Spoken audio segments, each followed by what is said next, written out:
This is Factors Influencing Child Health from Essentials of Pediatric Nursing by Kyle and Carmen. So let's start out talking about genetics. Genetics determine a child's gender, and that has an influence on health because girls get certain things like scoliosis more than boys, and boys get certain things like color blindness more than girls. And you're going to see as we go through the chapters that in general, girls are healthier, and if they do get ill, they recover faster. Genetics also determine race, and we know that certain racial groups have higher incidence of certain diseases. Sickle cell anemia is an example. In our country, it's almost entirely African American. Temperament is determined by genetics. We classify temperament usually as easy, difficult, or slow to warm up. And then there are some genetic disorders. They're your chromosomes, like trisomy 21, which is Down syndrome. So temperament, I said we classify this easy, difficult, or slow to warm up. So the easy child, they're exactly what it says, easy. They're even-tempered, they're predictable how they'll respond to things. You take them to a new situation, and they have a very positive attitude towards that experience. A difficult child is exactly what it says, they're difficult. They're irritable. They're much more active than other children. They tend to be intense. They withdraw from new situations. And this is not a quiet, calm withdrawal. This is throw a tantrum or stomp off mad, and they get easily frustrated. And then you have the slow to warm up child. They tend to be moody, not as active as other children. They are irregular, so they're not predictable how they'll respond to things. And if you take them to a new situation, they tend to resist, but passively, so they'll just sit there and not participate. Here's a little girl who tells her parents how to count. So temperament has a lot of effects on child health. It affects how the parents respond to them. Difficult children take a lot more correcting than an easy child. It affects not just the parents, but the entire family. And then imagine the stress that happens when a parent and child have different temperaments, especially if you have an easy parent and a difficult child. They're going to respond to situations very differently and not understand each other. In social and school environments, one's going to get a lot more positive rewards and one a lot more negative rewards. We shouldn't assess a child's temperament on a single encounter because we may have just caught them on a bad day. So you want to have multiple encounters before you try and make a determination of assessment. But in general, easy children get along better in our society. So here's a question. A child is highly active, reacts to new experiences by withdrawing in frustration. Are they classified as slow to warm up? And hopefully you said no, that is false. A child who is highly reactive reacts with withdrawing in frustration is a difficult child. Children who are slower to warm up may complain, but they'll react to new experiences passively. And then easy children enjoy new experiences. So the role of the family in child health. Well, the family is the basic social unit. They provide the physical as well as emotional care that children need. They also teach children the rules of appropriate social interaction, right? We teach our children to share, to not hit, to stand in line, things like that. The U.S. Census Bureau defines family as a group of two or more persons related by birth or marriage or adoption and living together. This used to be the traditional nuclear family, but that is no longer the only family structure out there. Families are highly variable. So some of the families you're going to run into at the hospital are that nuclear family. So this is biologic parents with their biologic children. The binuclear family. So this is a child who goes between two homes, both their biologic parent, but the parents do not live in the same home. Single parent families, only one parent raising the children. Step or blended. So they have one biologic parent in the house and then a parent who's there by marriage but is not their biologic parent is the step family. If that non-biologic parent comes with children of their own, then we have a blended family. Extended, there are aunts, uncles, grandparents, other people living in the home, same-sex parents, families, foster families, so we have foster parents parenting, grandparents parenting, and then adolescents, our teen parents. There are 4 major parenting styles.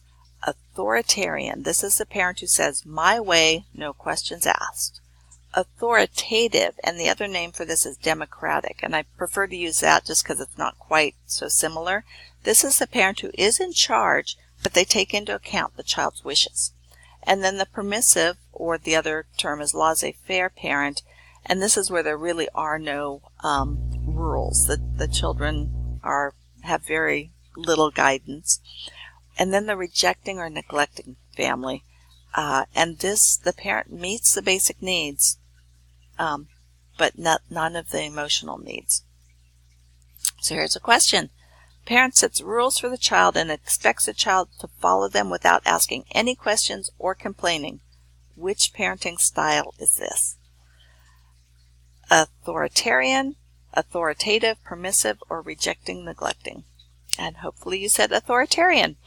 The parent sets rules and expects the child to follow. No questions, no complaining. Our other styles are authoritative or democratic.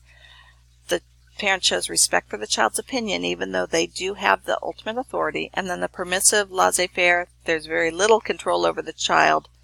The rejecting, neglecting, they're indifferent or uninvolved emotionally. So discipline versus punishment. Discipline comes from the Latin root, and it means teaching or learning. So discipline is a process by which we're teaching and rewarding desired behaviors and decreasing or eliminating undesired behaviors. This is an ongoing process. It is essential for every child. Children do not develop properly without some limits, without some rules and some discipline. Punishment, on the other hand, is a negative consequence for an undesired behavior. Your child runs in the street, you grab them, have some sort of an immediate punishment. It's a finite process. It happens and it's done. And it is occasionally necessary as part of discipline, but it's a single event. So some recommended strategies for discipline are to be sure you're always maintaining a positive, supportive, nurturing relationship. Discipline should not be done in anger. Maintaining that relationship with your child should be important. Positive reinforcements are used to increase desirable behaviors. You can take away that positive reinforcement that was given for negative behaviors.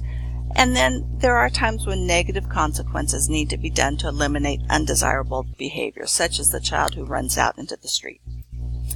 Timeout can be a little controversial these days, but it's still a recommended discipline, and it should be limited to a minute per year of age. So a 3-year-old should not be on timeout more than 3 minutes, a 5-year-old not more than 5 minutes.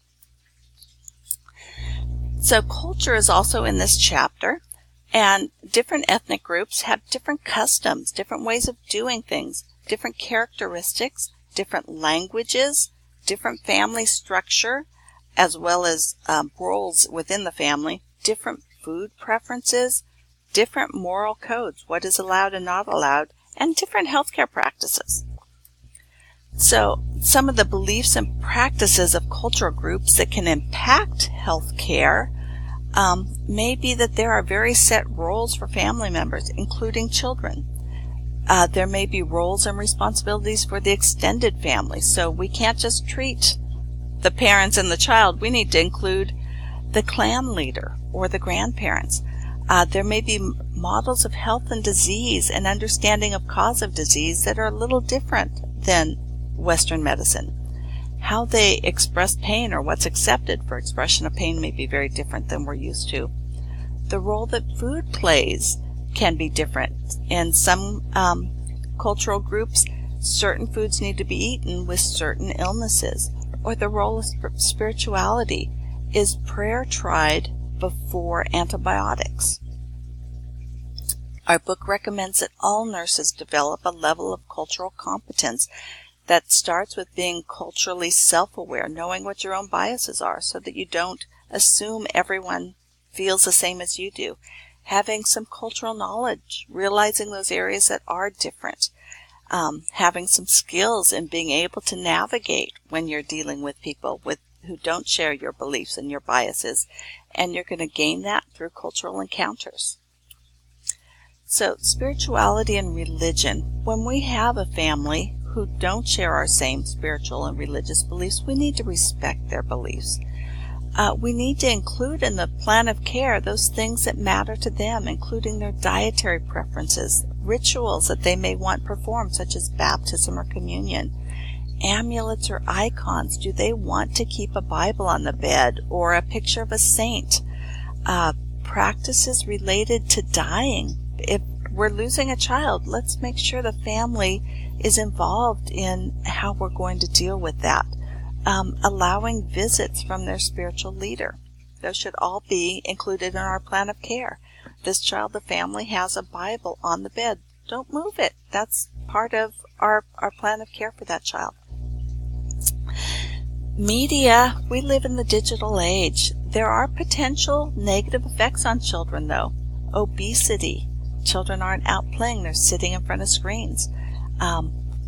Children who watch a lot of screen time have lower cognitive skills, irregular sleep patterns, and poor school performance. But there are some potential benefits. There's lots of good educational programming out there. Children and families can access information and resources that were hard to come by in the past, and it allows them to communicate with friends or family who are out of the area. The American Academy of Pediatrics, however, discourages screen time of any type for children under 2 years of age. And over that, when children start watching TV, playing on the computer, we need to make sure that the parents are monitoring that, and especially internet, that parents are making sure that children are using it safely. UNICEF has global health problems that they want to focus on. First is malnutrition, including microdeficiencies, so the child may be getting enough calories but missing certain things like protein or certain vitamins.